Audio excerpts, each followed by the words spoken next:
Good afternoon and welcome to the Nourish Spot Hour. I'm Dawn Kelly, CEO of the Nourish Spot and host of this podcast radio show that you're enjoying today. I'm excited today to have two wonderful guests in the studio. To my left, I have Dr. Joan Trockness, Yes. licensed clinical social worker and mommy of my good friend Blaine Jeffries.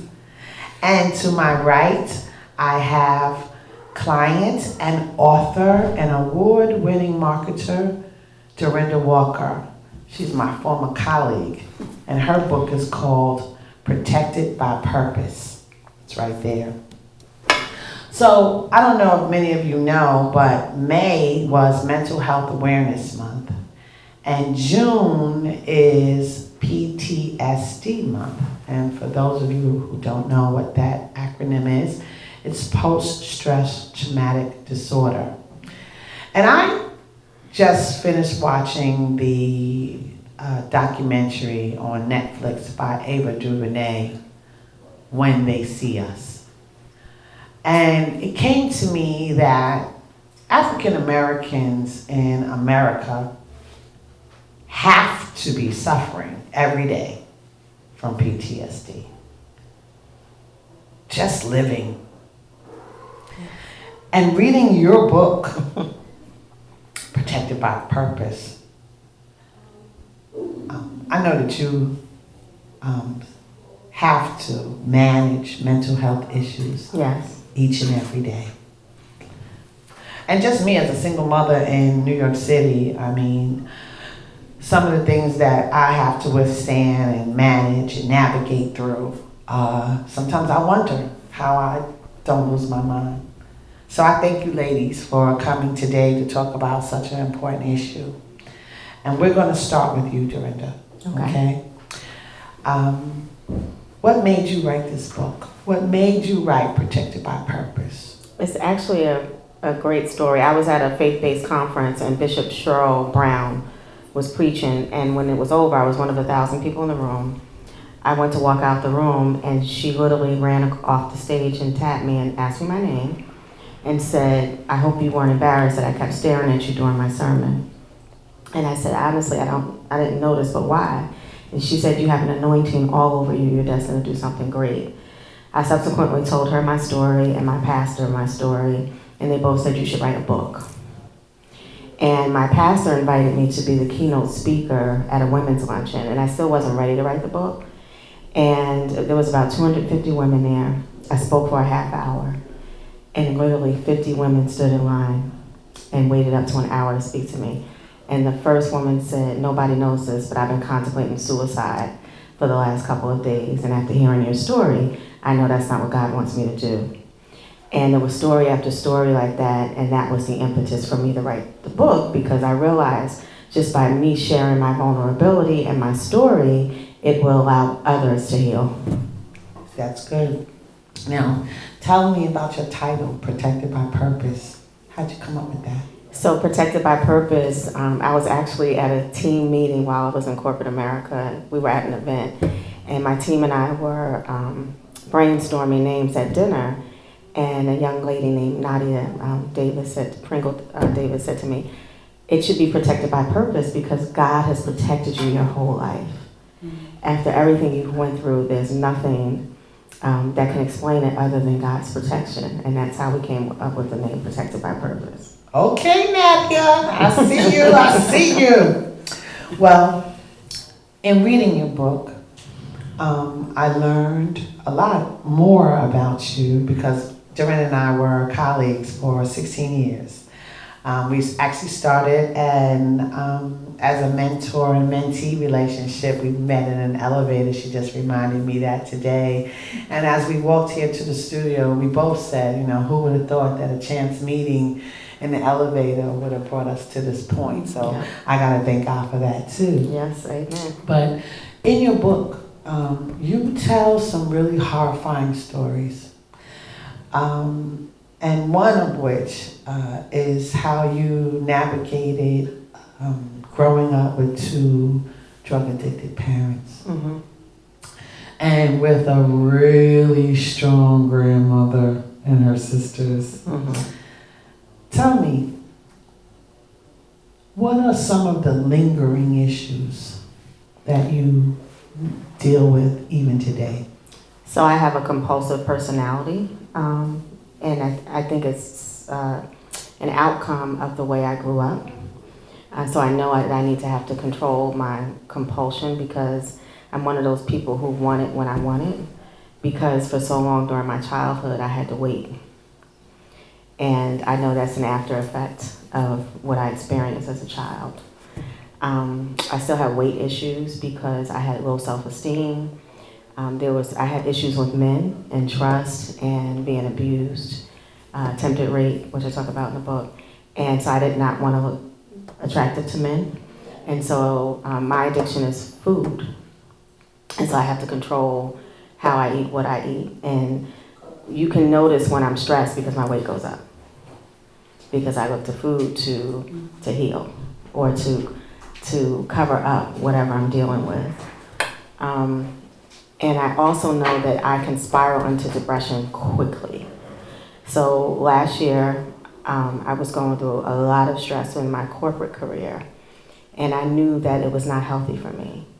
And it got to a point where, thoughts of suicide were coming. And I'm like, how can I be thinking about suicide when I have the best year of my career writing this book? I have this big title at work, which I realized was meaningless, right? And then I just kept praying and praying and praying. And God asked me, who are you and who do you work for?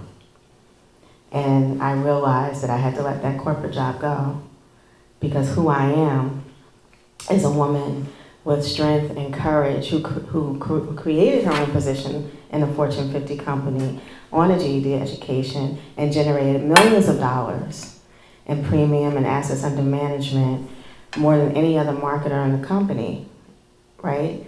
And so if I could do that for a company, I could surely do that for myself, and I work for Jesus, right? So my intellectual talent, gifts, intellectual property will go with me wherever I go. And so I had to make the decision, and it was hard to leave corporate America, but for my own sanity. Excellent. And that's a perfect segue over to Dr. Joan. Hi. Hi, how are you? I'm good, and you? So, as a licensed clinical social worker, Right. I'm sure that you have to listen to some really heavy stuff from clients. Sure. Over time, yes. And for a portion of my career, I worked primarily in foster care. And so you get many similar stories, obviously different variations. But some of the things that you said kind of, I don't want to diagnose you or anything like that, but just to say, when you talk about how you want what you want, as mothers, we know we try to tell our kids, wait a minute, you maybe don't need this right now. What would be called delayed gratification. And so that's something you recognize in yourself that you really didn't possess. That's something we try to work with kids about. No, you can't have, ice cream, cookies, your latest jeans or sneakers today. Maybe you have to work for it, maybe you have to get better grades or something like that. But you're really teaching them that you don't get everything you want right away, that you can be gratified, but it's maybe going to take a little bit of time, or maybe you have to earn it in some way. Mm-hmm. The other thing, and again, I haven't had the privilege of reading your book, but I will definitely read it. I would wonder, now you said you were raised by two drug-addicted parents, and so we start from infancy with attachment. A baby, and I'm just going to throw this in, a lot of times I used to hear young women, in particular teenagers, oh, I'm going to have a baby because it's going to love me. Babies don't love nobody. They want to be fed, they want to be changed, and you are working for them. They're not working for you. But what we learn about babies, children, is attachment. And the attachment comes because you have consistent parenting. And I wonder how that plays into your story, into your life. how your parents perhaps were not consistent, although I did hear you say something about a strong grandmother, and she may have provided that. But without attachment, people don't know how to form relationships. That is really our first lesson, learning how to form relationships. And we do it with, I'll call them primary caretakers, because it doesn't have to be a biological parent. It just has to be somebody who's responsive to that child, who organizes their life. So, you know, those are just some thoughts I have in terms of what you brought into view. And I just want to throw out, we talk about PTSD, and usually we're talking about it in relationship, or I hear it quite a lot, about veterans, Yeah. soldiers. Mm-hmm. True. However, and again, in the Black community, I think a lot of us have PTSD. Absolutely. Just from life. Yes. Just from, maybe not directly, but if you live in a neighborhood where you hear gunshots, very common. I live in a relatively quiet, safe neighborhood. I hear gunshots periodically, but I live in Brooklyn, you know. So, hey, nothing, I love Brooklyn. But those are the kinds of things that we don't often recognize, because no, you weren't in a war, but yeah, you were. You were in a community where there was this unwritten, perhaps, lawlessness going on, and maybe you were scared.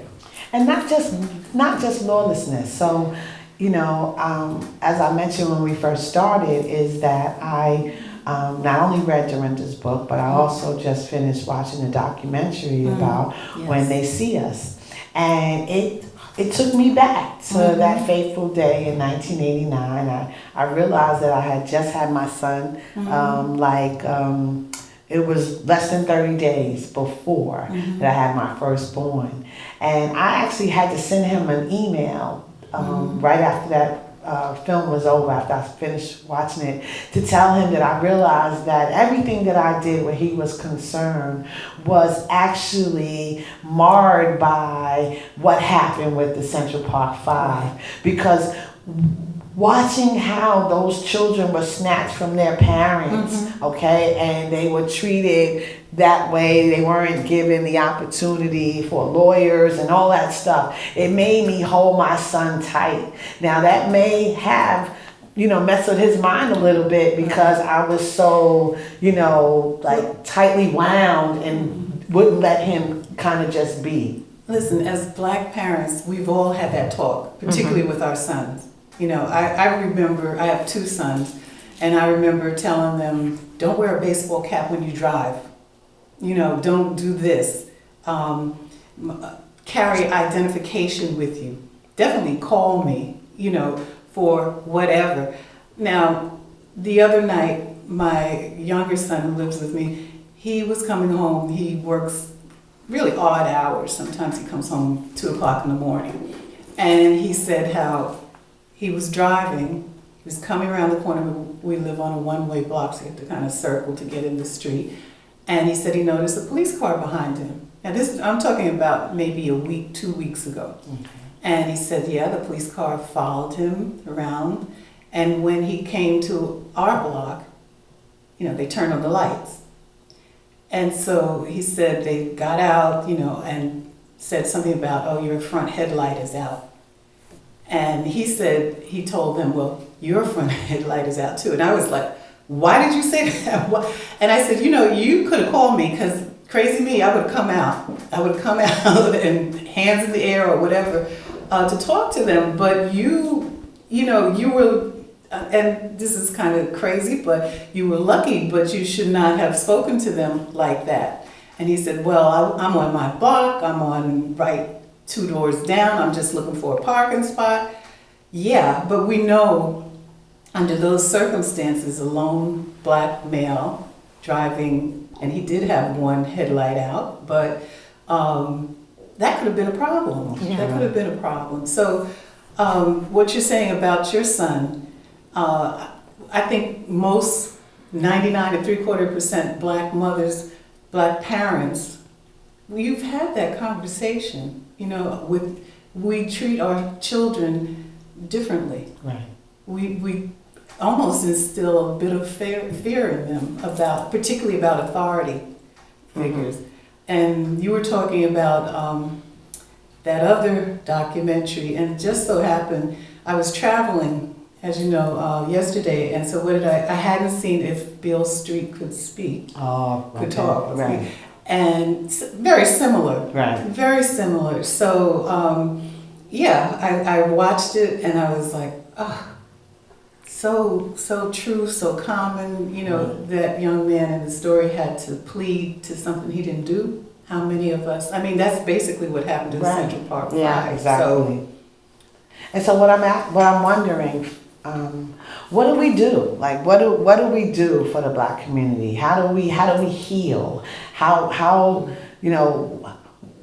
Do we need to be in groups? Do we need to have do we all need to go see therapists? I mean, like, how do we help each other? Because, like I said, I know that I suffer from a little bit of PTSD, and every time I hear a car, backfire from a car, or if I see, cops, like the other day, some cops stopped some young boys in front of my house, and I ran out my house. I mean, when I tell you I ran, I was in my attic, and I ran down the stairs.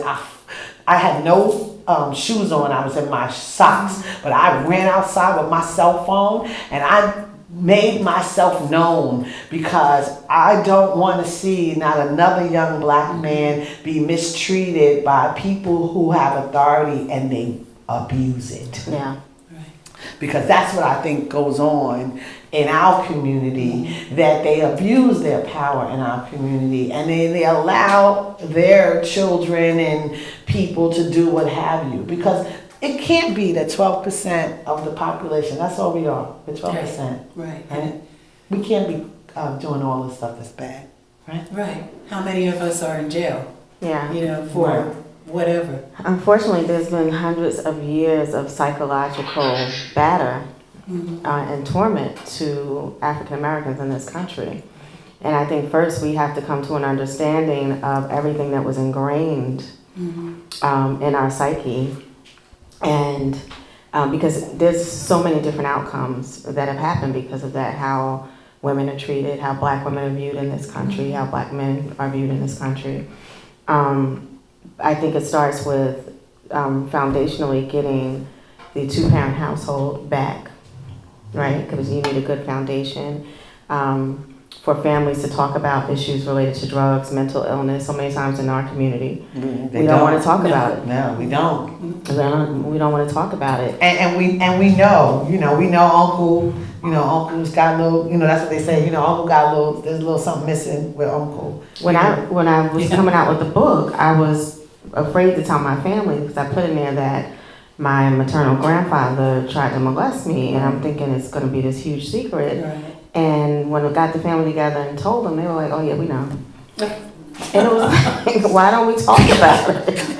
Right. Why is this a big secret? Yeah, right, and you're absolutely right. I mean, and so that's really why I was happy that Blaine suggested that we bring you on, because I was hoping that maybe you could maybe help us come up with some ideas, or you could tell the listeners what are some healing methods, outside of, and I'm all for go get a therapist, okay, it's good, okay, good. Right. But outside of getting a therapist, how can we as a community heal the community, but also individually? What are some things that you would advocate for people to do? We touched on it, and obviously it's parenting. I mean, I'm a strong believer in being a parent, not a helicopter parent, not a, what do they call these millennials who can't quite grow up? Sorry, millennials. Anyway, but a parent with a purpose. Let's use your book a certain way. Understanding, talk to your child. Talk to them. Because for a lot of kids, they go to school, things happen. Things happen in school. Sometimes things happen on the way to school. If they take a bus or something like that, they may see stuff. Things may happen to them. talk to them. You don't have to sit down and, okay, we're talking, but you can be cooking, they can be doing their homework, tell them put down that telephone, put down that iPad or whatever else, and you do it too, because we're guilty as parents. Like we'll be on the phone or we'll be on our iPads and have a conversation. One of the things that I must say I've seen some people do is the old-fashioned board games. Okay. Now, that's non-threatening, and that's really what you need, like a situation where, okay, well, tell me about your day. What did you do? Who did you see? That's not going to work because they're not going to tell you. Mm-hmm. But if you're doing some interactive thing and you're doing it on a regular, things might come up. Mm-hmm. Let them talk. The old-fashioned, I hate to keep saying that, but how about dinner? How many times a week do we sit down as a family and eat together? Because that's another conversation. Most of us, if you celebrate, say, Thanksgiving, a lot of talk goes on. We love food, so food kind of mellows you out, and people can talk. So I believe in therapy, certainly, but I think you have to start at home. You have to be the guidepost for your children, for your family. And you don't, I'm not talking about sainthood or anything like that, but your children will be what you model. They can be what they see. And if it's not you, I certainly believe in the village, helping with children. I mean, women like yourself, if I had young kids, I was like, maybe you want to talk to her about a career. The fact that you knew you had to leave corporate America, that's big. And a lot of people would stick with it just because of the dollar, But being true to yourself and helping kids learn that sometimes your instincts are the best roadmap, understanding. But again, it goes back in my, my experience to parenting and being there and talking and having that kind of open conversation. Who are your kids hanging out with if they're hanging out? If they're spending too much time locked in a room and I don't know what the latest one is, but some kind of box, whatever kind of box. Xbox, or whatever box they got. Look at that, because that kind of isolation. One of the things that I find is young people oftentimes really don't know how to communicate. I was just going to ask you that. Right. I teach at a college now, and I see my students and they're like, you can buy the old-fashioned book, but a lot of them are electronic now, so they'd rather have an electronic book, which, okay, that's cool, that's cheaper, whatever else. But somehow, I think it's also a continuation of that isolation, because I tell them, listen, as long as you get the lesson, as long as you get what the assignments are, I don't care if you all buy one book and share it. That actually might be a good idea because it might get them to talk To each other. Yeah, Right. yeah. And I think there's something about communication that may be lacking a little bit. And I don't want to, with a broad brush, paint all kids, they don't talk, blah, blah, blah. But it's an issue. It's a different generation. But there's I was also just going to ask you, in your book, you do talk about needing to talk to people, right? Wishing that you could talk to your mom, wishing you could talk to Reese, right? So how do you think communication worked for you or against you while you were trying to navigate your youth and into womanhood? how it worked against me. I was always, and I still am, a shy and quiet person. I'm an introvert, so I like to observe and I get my energy from myself. And sometimes when people couldn't observe that I was spiraling out of control because I didn't communicate it, it was a detriment to me because I needed to cry out for help and didn't.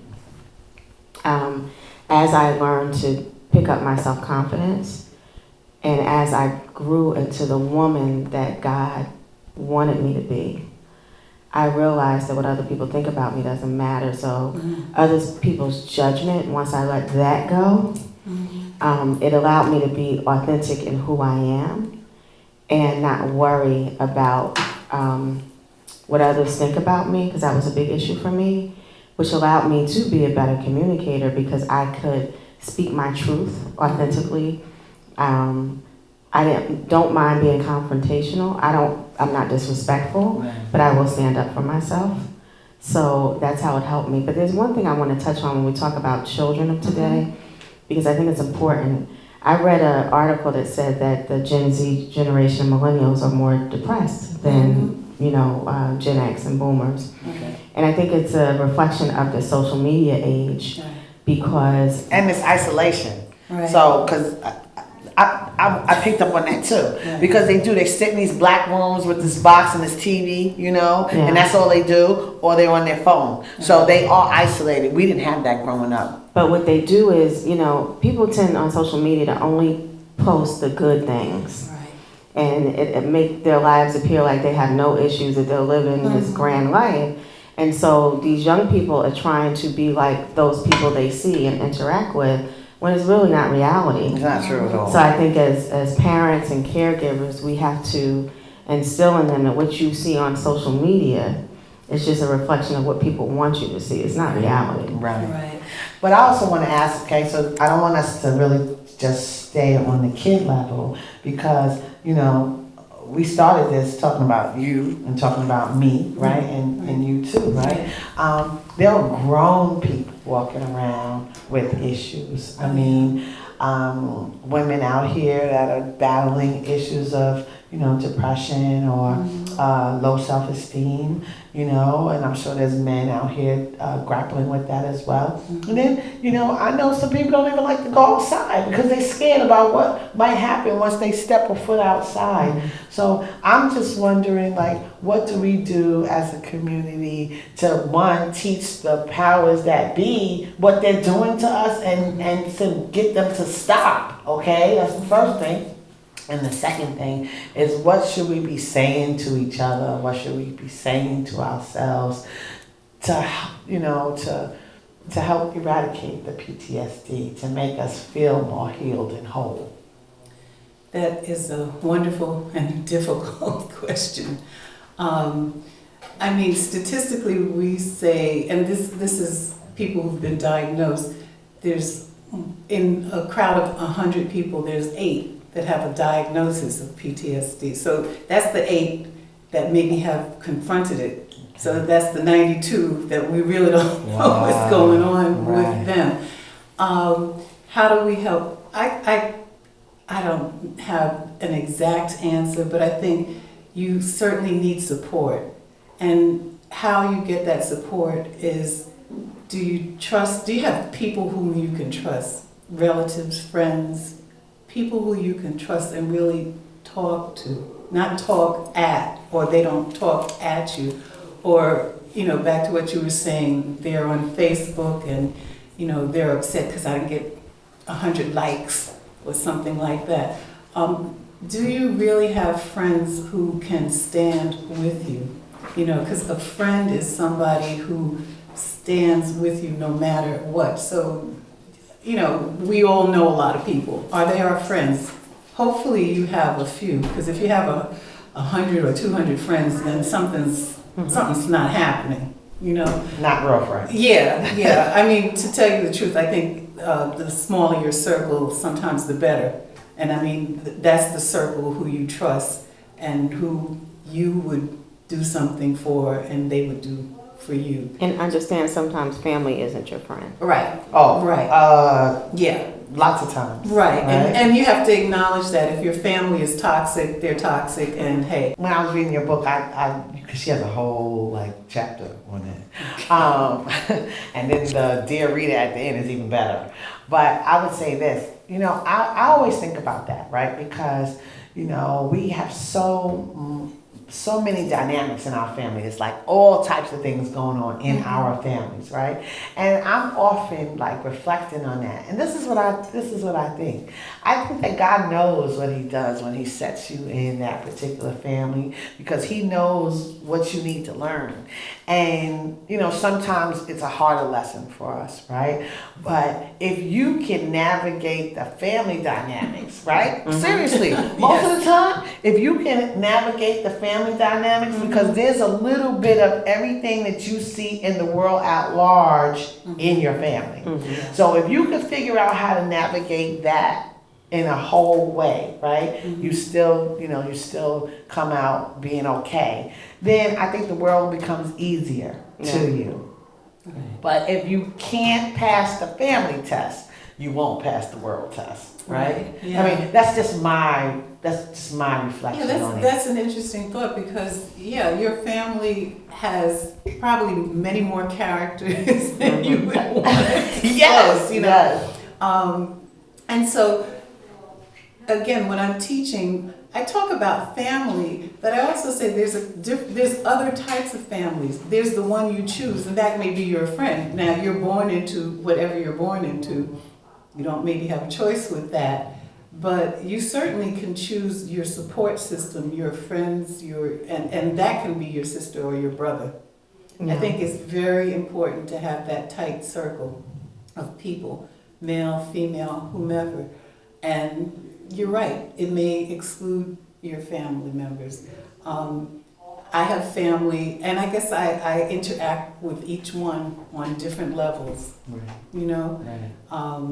There's ones I can hang out with, there's ones like I can sort of talk to a little bit. There's certain things I wouldn't say to them. Right. And sometimes, actually, let me back up a little, sometimes in your circle you'll have a friend, I can talk to you about my man, Right. but I'm going to talk to you about business. And we're friends, it's all good, but I kind of utilize my resources differently. I'm not manipulating you, but I'm just like, you're the one I know I can go to with, and you're the one I can go to. And so you create this little support system. Yeah. I agree. I definitely agree with that. You're watching the Nourish Spot Hour on Caribbean Buzz TV. I'm Dawn Kelly. And I have two wonderful guests with me today. I have Dr. Joan Trockness to my left, and I have Dorinda Walker to my right. So Dorinda, I want to ask you about your book, Protected by Purpose. If people would like to purchase a copy of your book, please let them know how they can do that. Sure, it's available on Amazon.com, BarnesandNoble.com, Walmart.com. It's on DorindaWalker.com. And it's in some airports, 64 airports across the country. Oh, nice. Which booksellers in the airports? Hudson Bookstores. Yes. Yes, that's a big one. I think that's lovely. And Dr. Jones, what college are you teaching at? I'm at St. John's University. And Ooh, go red. Yeah, and I teach health and human services. So the health part is health administration, which I could talk about that. We need more diversified administrators in healthcare because people don't understand. You see the doctors, you see the nurses. Behind the scenes are the administrators, and a lot of times they are running the show. Okay. They're calling the shots, and so And it's all about money, right? it's about money, but it's also about. And I just came back from a conference with other educators in health service administration, and they were saying you've got to know your community, and you've got to be able to talk to your community, because somewhat like the police, the docs may come in from wherever, but they may not live in your community. Right. And so the understanding, the interpretation of what healthcare is needed, let's say in Jamaica, Would be different than would what be it is different in Amityville or exactly. something like that. Okay. So that's an important component. The other piece, human services, is working directly with individuals and groups. And of course, that's where my heart is. But healthcare, I had done quite a stint professionally in that, so both of them. But there we're training students, teaching students about working as child advocates, gerontology, that type of thing. So most of those students are going to go on and become social workers. Okay. I actually used to work for AARP, and we had, that's the first time I ever heard the word gerontology. I had never heard it before. It's so funny. I had never heard that word before. But then when I went to work for AARP, which is an organization that advocates for older Americans, I heard the word gerontology. So when you said it now, I know what it is. So I want to thank both these ladies for being with me today. And before we close, the conversation kept going and the time kept going. I have a very important question that I ask all my guests because, as you know, I own the Nourish Spot. It's on 10705 Guy Arbor Boulevard. We're open now till 7 p.m. So go by, drop by. And if you drop by today, Dorinda Walker is there selling her books, Protected by Purpose. So come on down, meet Dorinda, buy a book, drink a smoothie or a natural juice blend. We'd love to have you. So Dorinda, tell us, Miss Protected by Purpose, how do you nourish yourself? Spending time with my family and God. So I try to spend at least 20 to 30 minutes a day with just me and God because I need that time to get myself together. And I proclaim to God what I intend for the day and thank Him. Set your intentions. Yeah, set my intentions and thank Him for the blessings in my life, no matter how small they are. Like, I feel like I have the best bed in the world. That's a good thing. That's a good thing. Because if you don't get up well rested, everything is terrible. And I realized leaving corporate America that my family felt a little neglected. And so now that they have me, more of my time, I find that it's worth my time to spend time with them. And I've had some of the greatest conversations with my children since leaving corporate America and really getting to explore the young people that they are and the people that I raised, which makes me so proud. Oh, that's nice. And then I started yoga. I started juicing because Dawn inspired me to juice. And by the way, Nourish Spot, I have to give you a shout out because I had the best smoothies today. And I feel like I overdid it though, Dawn. And the best chicken wrap I ever had in my life. Thank you. Yay! Thank you, the Nourish Spot. So, Dr. Joan, how do you nourish yourself? And I got one more question for you. You made me have another question. All right. Well, I've got to say, very similar. I start my day in prayer before I get out of bed. Starting my day, usually I read a Bible passage and think about my day and ask God for strength and direction, purpose. Okay, and certainly nourishing myself. My children, they've become my parent in a way. You mentioned my daughter, she's like my mother, and I'm like, listen, I got this. But anyhow, no, they're very important to me. And my friends are oftentimes giving me strength, and surround yourself with good people. Yes, absolutely. Definitely surround yourself with good people.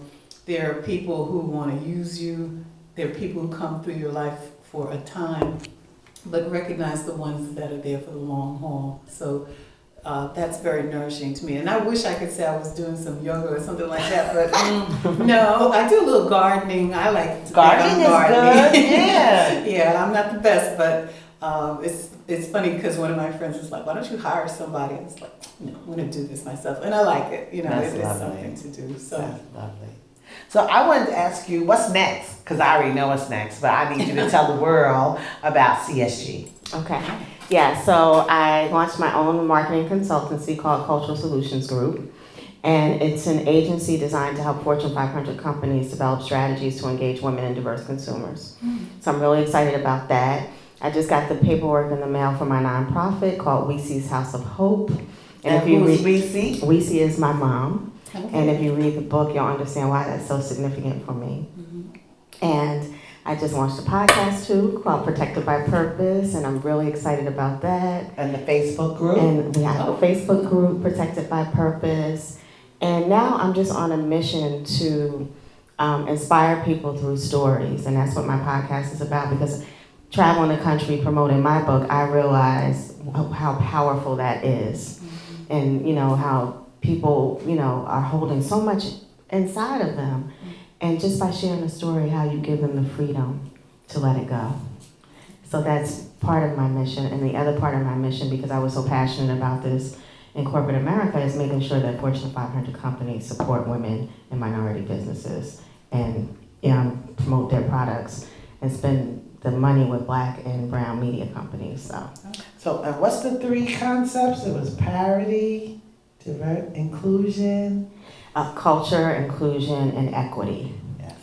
And so a lot of the community service work that I do is all around equity and fighting for equality for women, financial equality. I'm an advocate and influencer for Real Beauty, Real Women, where we advocate against human trafficking, sex trafficking. In fact, 30% of the proceeds from my book go to Real Beauty, Real Women and the Ferry Foundation. And the Ferry Foundation gives terminal cancer patients their last wish. Oh, nice.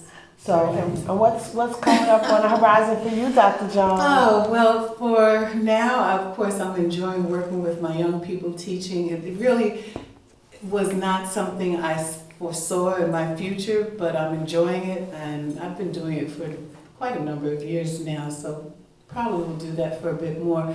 I want to do some research. I've been very interested in the issues around particularly minority women and childbirth. It's become an epidemic in terms of maternal mortality, so hopefully going to get something going, writing a little bit more about that. I think it needs to hit the table because it has nothing to do with income or education. It just has to do with being a minority woman. And oftentimes we do have risk factors, but we don't need to die. We're in the United States. We should be doing better than what we see going on. Interesting you talked about human trafficking, because one of the things I'm involved with is the United Nations Association, of course the Brooklyn chapter, and we're going to be doing a program on human trafficking, so I'd like to talk to you. We're getting speakers. We're going to have it July 19th. It's open to the public, and hey, I might be able to do something. Awesome. So that's one of the things that I do. I'm just involved in the community where I can, and of course my church. Well, that's lovely. Well, you've been watching the Nourish Spot Hour. I'm Dawn Kelly. I thank you very much, Dorinda Walker and Dr. Joan Chupness, for coming to share your journeys and your stories with us. I'm hoping and praying that the Black community will get the help that we need and the release that we need so that we can live full, victorious lives that are full of purpose. Yeah. So with that, we'll see you again next week here at the Nourish Spot Hour. Thank you very much.